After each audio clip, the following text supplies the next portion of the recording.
ప్రమాదంలో దంపతులు మృతి చెందారు. తిరుపతి జిల్లా పాకాల మండలం గద్దంకి వద్ద జాతీయ రహదారిపై వెనుక వైపు నుండి లారీని కారు బలంగా ఢీకొంది.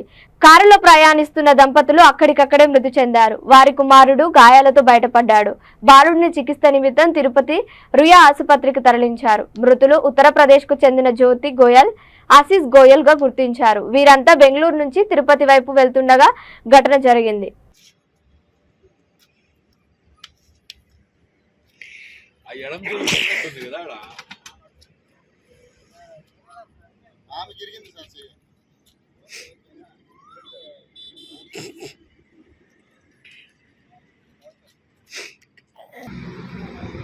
ఫోటోలు కావడం దీంతో పాటు లేట్ అయిపోతుంది.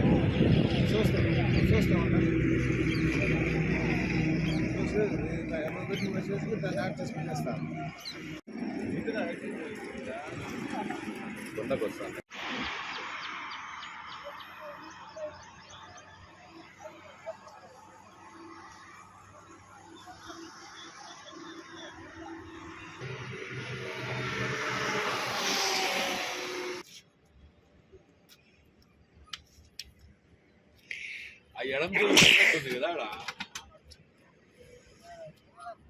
ఆమె జరిగింది సార్.